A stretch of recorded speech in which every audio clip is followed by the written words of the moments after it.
일주일 동안 잘 지내셨습니까? 추운 날씨에도 건강 잃지 않고 또 이렇게 함께 나와서 또 함께 예배할 수 있도록 은혜 주신 하나님께 감사를 드립니다. 벌써 23년도가 한 주밖에 안 남았어요. 그죠? 우스갯소리로 뭐 여름에 크리스마스 때 보자 뭐 그런 얘기도 막 하고 그랬었는데 정말 크리스마스가 내일이 시간이 정말 유수와 같이 빠른 것 같습니다. 어떤 분들이 그러죠. 30대는 30km로, 40대는 40km로, 50대는 50km. 와, 정말 빠른 것 같아요. 저는 벌써 53km.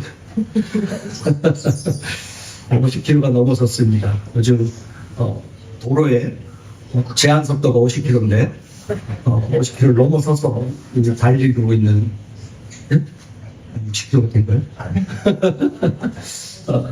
제한 속도가 그렇게 넘어서서 달리는 나이가 돼버렸어요. 매 순간순간 돌이켜보며 후회할 것이 없는 삶을 살아가야 되는데 그렇지 못하는 것이 우리의 모습인 것 같습니다. 늘 뒤돌아보면 후회할 것들만 차곡차곡 쌓여가는 것이 우리의 인생이 아닌가 생각합니다.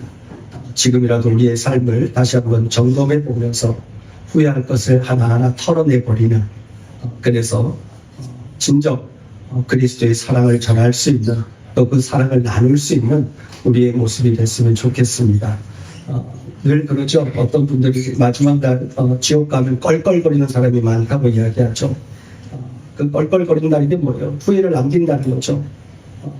이 땅에 있을 때 좀 더 사랑할 것, 좀 더 용서하고 함께 베풀며 살아갈 것, 이런 것들이 후회죠.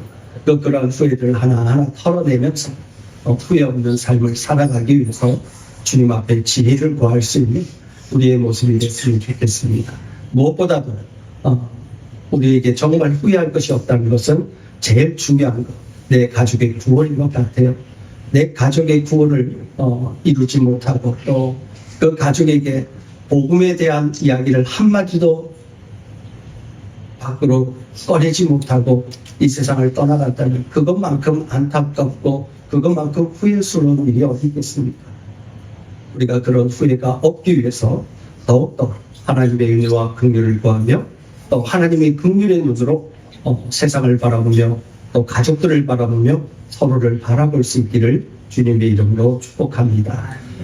오늘 말씀 왜 제가 지금 이 말씀을 드리냐면 오늘 이 장인 어른과 모세와의 만남이 나타나고 있어요. 그런 얘기가 있죠. 뭐 삼시세끼만 먹을 수만 있으면 처가 신세 안 진다. 그거보다 더한 얘기가 있던데 그걸 제가 갑자기 잊어버렸어요. 보리서만 삼시세끼 자꾸 생각이 나가지고 보리서만만 있어도 처가댁 신세 안 진다고. 그만큼 가깝지 않는 그러한 모습인 것 같습니다. 그런데 이 모세가 장인 이드로와 만나게 되어집니다. 그리고 그 장인 이드로에게 지금까지 있었던 일들에 대해서 쭉 설명을 하게 되어지죠. 근데 이런 쭉 설명을 하면서 삶을 이야기하면서 갑자기 이 게르솜과 엘리에셀이 나옵니다. 이 게르솜이라고 하는 의미가 뭐였어요? 내가 나그네가 되었다. 그리고 엘리에셀은 뭐예요? 하나님이 도우셨다. 모세가 자신의 삶을 살아가면서 그는요 사실 40년 동안 애굽에서 살았고 40년 동안 광야에서 살았어요. 근데 그 광야에서의 40년 동안 바로 이 처가댁에서 삶을 살았어요. 그 처가댁에서 삶을 살아가면서 어때요? 그 마음이 평안하지가 않는 거예요. 그런데 그 속에서 아이를 낳게 되어지죠. 그러면서 자신의 신세를 돌아보며 그 아이의 이름을 짓습니다. 야, 내가 이방에서 나그네가 되어. 이게 어찌 보면 한탄조죠. 그런데 두 번째 아이를 낳으면서 엘리에셀을 낳으면서 뭐라고 이야기하냐면 그 이방에서 나그네 됐던 삶 가운데서 나를 도우셨던 분이 계셨구나. 그걸 깨닫게 되어줬어요. 엘리에셀이라고 이름을 짓습니다. 그것이 하나님이 나를 도우셨다는 겁니다. 내가 이방에서 나그네 되었는데 하나님께서 나를 도우셨다. 하나님께서 나를 도우셔서 여기까지 나를 이끌어 오신 겁니다. 이 고백이 바로 모세의 고백이었어요. 모세의 고백 속에는요, 바로 하나님께서 어떻게 모세를 이끌어 왔는지를 알게 하는 내용이 담겨져 있습니다. 그러면서 지금 이드로에게, 장인 이드로에게 애굽에서 있었던 일과 지금 이제 장인 이드로와의 만남을 갖는 그 시점까지의 모든 삶의 모든 여정들, 그 과정들을 쭉 이야기를 하는 내용이 담겨져 있습니다. 장막에 들어갑니다. 이제 헤어졌던 아내와 또 두 아들을 만나게 되었습니다. 그런데 헤어졌던 아내와 두 아들과의 만남이 이야기가 추가되는 것이 아니라, 그들의 이야기가 아니라 장인 이드로와 모세와의 이야기가 추가돼서 이 지금 이야기가 전개되어져요. 그러면서 모세가 이야기합니다. 하나님께서 어떻게 이스라엘 백성들을 애굽에서 건져내었는지, 거기에는 10가지 재앙도 있었겠죠. 그리고 마지막 10번째 재앙 속에서 하나님께서 어린 양을 통해서 이스라엘 백성들을 구원했던 내용, 그리고 또 홍해가 갈라졌던 이야기, 그리고 애굽 군대가 다 그곳에서 몰살했던 이야기, 그리고 그곳에서 쓴물을 만나기도 하고, 그런데 그 쓴물이 또 단물로 바뀌어지는 놀라운 그 하나님의 은혜를 경험했던 이야기, 하늘에서 만나가 내리고 메추라기를 먹고, 또 얼마 전에 물이 없을 때 무리바에서 반석을 치니 그 반석에서 물이 나왔어요. 그 물로 목을 죽이고 여기까지 왔노라고. 그리고 그 가운데 아말렉과의 전투도 있었는데 그 아말렉 전투에서도 하나님께서 우리에게 승리를 허락해 주셨다. 이러한 이야기를 쭉 이야기했겠죠. 짧은 시간이 아니었을 것 같아요.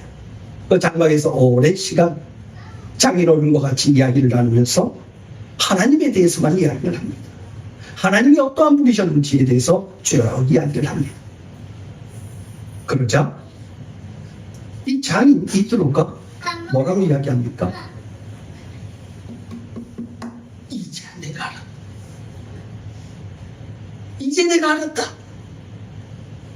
하나님은 이 땅의 모든 신들이 다 헛된 것이고 오직 하나님만이 참 하나님이심을 내가 이제 알았다. 이 고백을 하게 되었죠.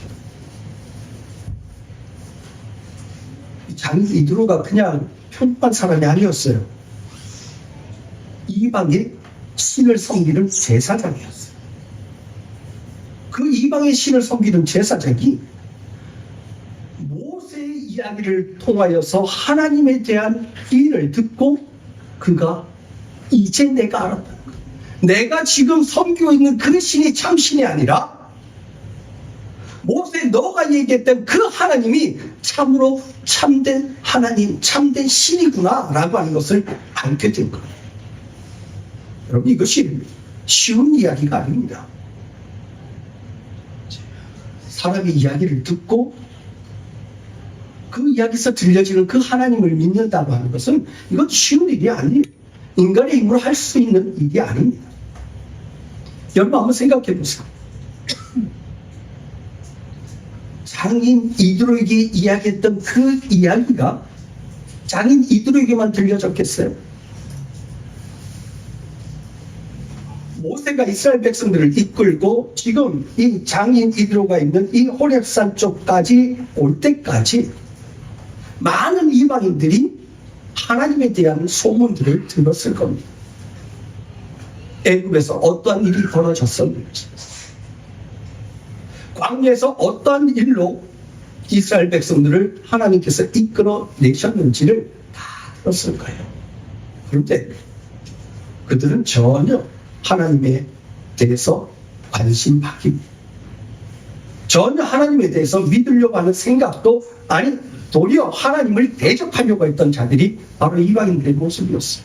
그런데 하물며 이방인의 신을 섬겼던, 그에게 제사를 드렸던 이 제사장 이드로가 모세 이야기를 듣고, 이야기만 듣고 하나님을 믿는다는 것은 놀라운 역사죠. 인간은 감히 상상할 수 없는 일입니다. 근데 그 모습이 오늘 우리의 모습하고도 똑같아요. 여러분들, 하나님을 경험하셨습니까? 오늘 이스라엘 백성들이 경험한 것처럼 그와 같은 놀라운 경험들을 계속해서 이어오셨습니까? 그러지 않았어요. 하나님에 대한 소식을 듣고 그 소식이 내 마음속에서 믿어졌어요. 그래서 믿음이라고 하는 것은요, 우리의 능력이 아니에요. 믿음이라고 하는 것은 그래서 하나님의 은혜라고 말씀하고 있는 겁니다. 하나님의 은혜가 아니고서는 들려지는 그 말씀을 믿을 수가 없는 겁니다. 성경은 믿음은 들음에서 난다고 말씀하고 있죠. 그런데 들린다고 해서 다 믿는 게 아니에요. 하나님의 특별한 은혜와 사랑과 긍휼하심을 입은 자들만이 하나님의 음성이, 하나님의 말씀이 들려질 때 그것이 믿음으로 내 가운데 자리 잡게 되더라는 겁니다. 그리고 그 하나님을 나의 하나님으로 고백하게 되더라는 겁니다. 그런 의미에서 본다면 우리는 놀라운 하나님의 은혜 속에서 살아가고 있는 자들이라는 겁니다.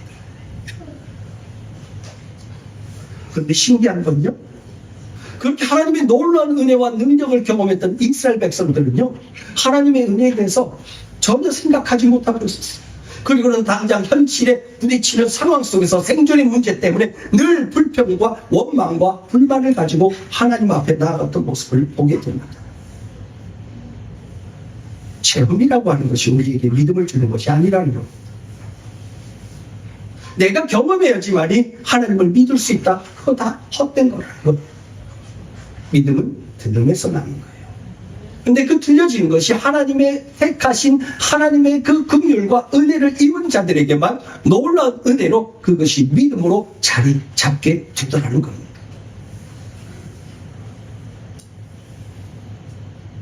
체험을 해야지만 하나님 믿을 수 있나요? 아니에요. 하나님의 말씀만 들어도, 그 말씀이 들려지기만 해도 하나님의 택한 백성들에게는 그것이 은혜입니다. 하나님의 자녀로, 하나님만이 참된 하나님으로 고백하는 그 고백이 되더라는 겁니다. 신기한 건요, 하나님께서 그러한 모습을 어떻게 보여주냐면 이방인들을 통해서만 보여주셔요. 여리고 속에 있었던 기생나, 세상들이 다 우습게 보고 세상 사람들이 하찮게 보고 멸시했던 그러한 모습으로 살고 있었던 기생라합이 하나님의 소리를 듣게 됩니다. 하나님께서 행하신 일들을 듣게 됩니다. 이스라엘 백성들에게 행하시고 이방인들에게 행하신 하나님의 그 놀라운 은혜를 듣게 됩니다. 하나님의 일하심을 듣게 돼요. 그런데 어떻게 그가 믿게 되더라는 거죠. 다른 이들은 다 그 하나님을 대적하고 하나님의 사람들을 어떻게 하면 멸할까라고 생각하고 준비하고 있는데 그 기생라, 하나님의 그 말씀, 하나님의 일하심을 듣고 믿게 되더라는 겁니다. 그분이 나의 하나님으로 고백하게 되더라는 겁니다. 그뿐만 아니라 모압 여인 룻을 보세요. 어머님의 하나님이 나의 하나님, 어머님의 백성이 나의 백성이야. 내가 죽기에 죽음 이외에 어머니를 떠나면 하나님께서 나에게 거기에 벌을 내리기를 원합니다.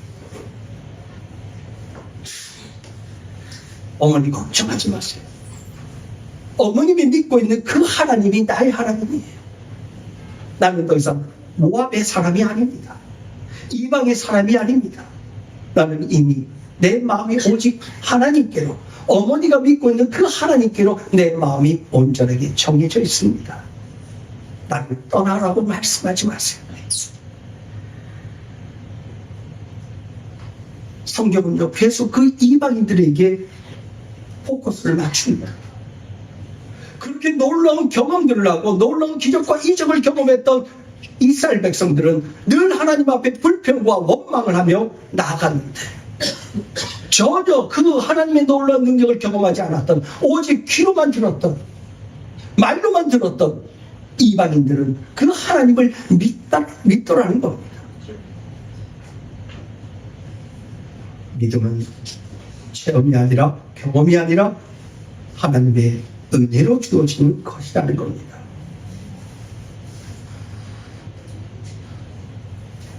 장 이드로가 지금 그 놀라운 일을 경험하게 되고 있는 겁니다. 내가 이전에 믿었던 그 이방인의 그 신, 그건 아무것도 아니었다는 거예요. 오늘 이 자리에도 우리와 함께 예배하는 우리 성도님들 가운데도 똑같죠. 우상을 섬기다가 우상의 것을 다 내어버리고 참 하나님이신 하나님을, 예수 그리스도만을 나의 구주로 섬기고 이 자리에 와서 함께 예배하는 분들이 계십니다. 이전에 섬겼던 그 우상이 나에게 참 하나님으로, 나에게 참 신이 아닌 것을 깨달아 알게 되었다는 겁니다. 언제? 하나님의 말씀을 들을 때, 하나님의 말씀이 들려질 때, 그 하나님의 말씀이 내 가운데서 참신과 거짓된 신을 분별하기 시작하더라는 겁니다. 그리고 그 거짓된 신을 몰아내 버리더라는 겁니다. 그리고 오직 하나님만이 나의 참 하나님이시고 오직 예수 그리스도만이 나의 구원자이심을 고백하며 하나님 앞에 나아가는 모습이 나타났다는 것입니다. 이게 놀라운 은혜입니다.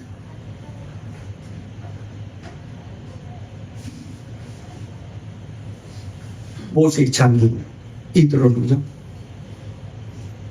이제 하나님 앞에 나아갑니다. 더 이상 주저하지 않습니다. 머물러 있지 않습니다. 내가 좀 더 생각해보고 내가 믿을게요.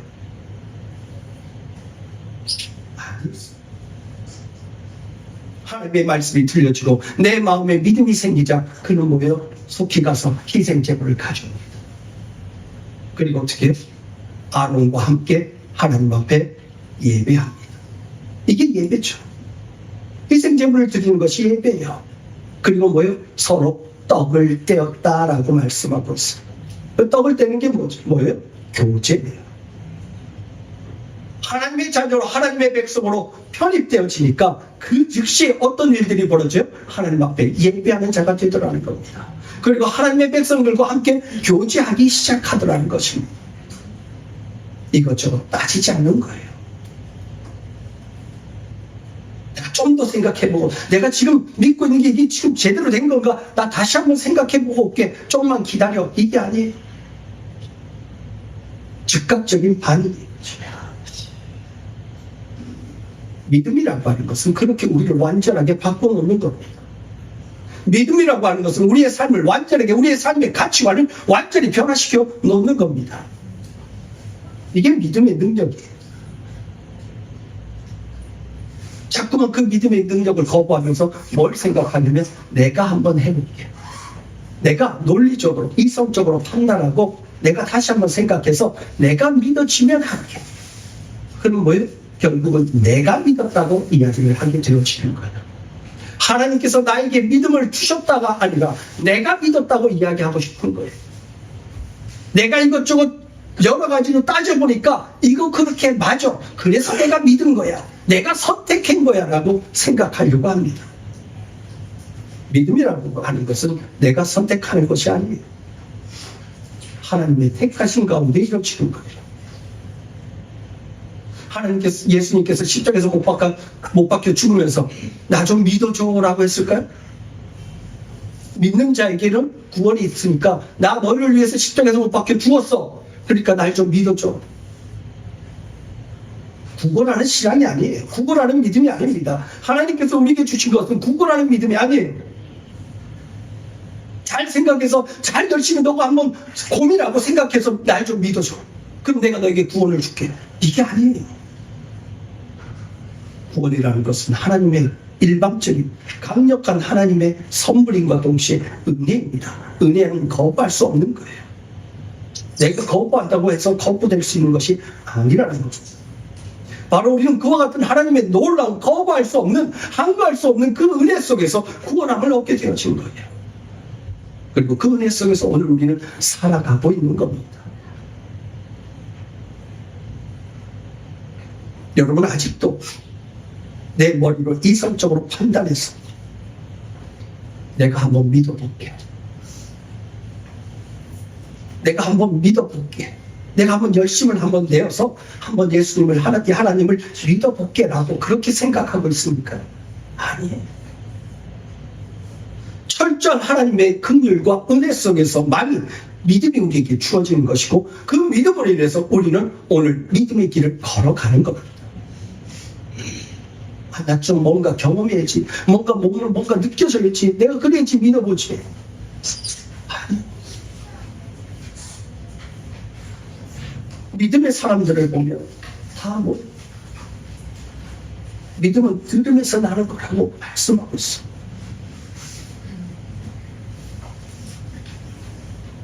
사도들을 제외하고는 예수님에 대해서, 하나님에 대해서 직접적으로 경험하지 못했어요. 그런데 놀라운 것은 그 사도들이 전한 예수 그리스도의 그 십자가의 복음으로 인해서 많은 이들이 주님 앞에 나오고, 주님 앞에 무릎 꿇게 되어지고, 주님의 그 은혜 가운데서 구원함을 얻는 놀라운 역사들이 나타나더라는 겁니다. 은혜는요, 바로 그와 같은 하나님의 능력으로 나타나는 겁니다. 오늘 말씀에 보니까 뭐예요? 이들어도 뭐라고 이야기하냐면 하나님의 일하심을 들었다라고 이야기해요. 모세가 뭐 어떻게 했다라고 하는 이야기를 들은 것이 아니에요. 모세가 손을 들었더니, 지팡이를 들었더니 이렇게 했다, 이 얘기가 아니에요. 모세도 내가 이렇게 지팡이를 들으니까 길이 갈라졌어요. 내가 이렇게 반석을 치니까 반석에서 물이 나왔어요. 야, 모세야, 내가 너 보니까 믿음이 간다. 이게 아니었어요. 이들은 하나님의 일을 들은 거예요. 하나님의 일하심을 들은 거예요.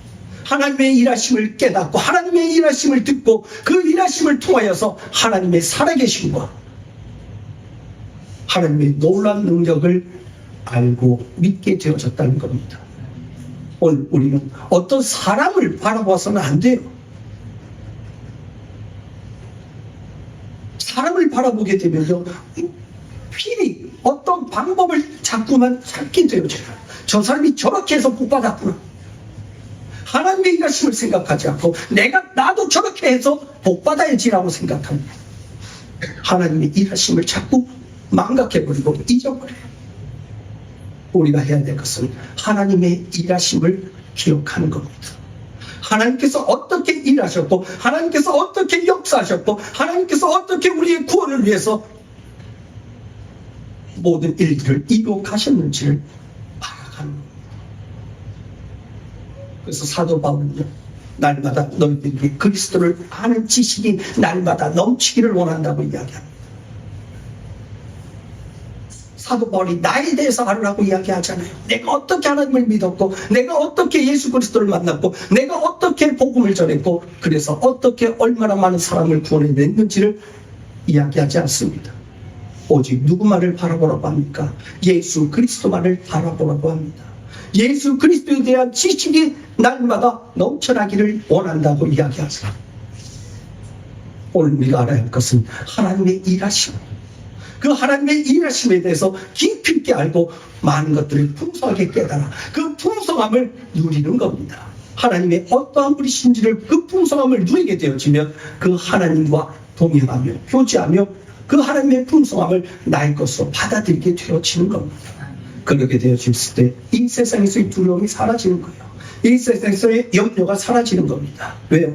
하나님의 언약은 반드시 이루어지고 하나님의 언약은 반드시 성취되어진다는 것을 말씀은 계속해서 우리에게 말씀해 주고 계시고 또한 보여주고 계시는 겁니다.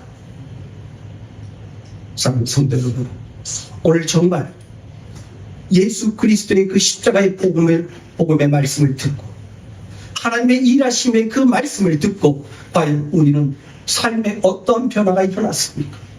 어떤 가치관의 변화가 일어났습니까? 진정 참으로 하나님만을 나의 하나님으로 고백하며 진정 믿음의 길을 걸어가고 있습니까? 아니면 오늘도 잠깐만요, 내가 조금만 더 고민해보고, 잠깐만 내 힘으로 한번 해보고, 내 힘으로 해보고 안 되면 내가 주님 도움 요청할게요. 내 일과 하나님의 일이 구별되어 있나요? 없어요. 모든 것이 하나님의 일이고 모든 것이 하나님께서 이끌어 가시는 일이십니다. 처음부터 끝까지지. 3분의 1 토막은 내가 하고 나머지 3분의 2 토막은 하나님께서 해주세요. 아니에요. 모든 것이 하나님의 일이시기에, 또 모든 것을 하나님께 맡긴 자이기에, 모든 것을 하나님께서 이끌어 가신다는 것을 믿기 때문에 한 걸음 한 걸음 매 순간순간 하나님의 도움을 구하며 나아가는 겁니다. 이렇게 되어졌을 때 하나님과의 깊은 교제가 이루어지고, 그 교제 속에서 오직 하나님의 이름만을 나타내며 하나님의 영광만을 드러내는 하나님의 백성이 될 줄로 믿습니다. 이제 내가 알았도다. 이 고백이 저와 여러분들의 삶 속에서 끊임없이 나타나지기를 주님의 이름으로 축복합니다. 삶의 모든 영역에서 이제 하나님 내가 알았어요. 하나님 그렇군요. 하나님 이제 하나님 내가 알았어요. 하나님 감사해요. 하나님 이제 내가 알았네요. 하나님이 이런 뜻을 가지고 하나님 나를 이끌어 오셨네요. 나는 늘 불평불만하며 내 삶이 왜 이렇게 이끌어 가셨는지를 늘 원망하며 살아갔는데 하나님 이제 내가 알았네요. 하나님 감사해요. 바로 이러한 고백이 매일매일 저와 여러분들의 삶 속에서 고백되어지고, 그게 함으로해서 하나님께 영광 돌릴 수 있는 참된 예배자의 모습이 우리 가운데 있어지기를 주님의 이름으로 축복하나 기도하겠습니다.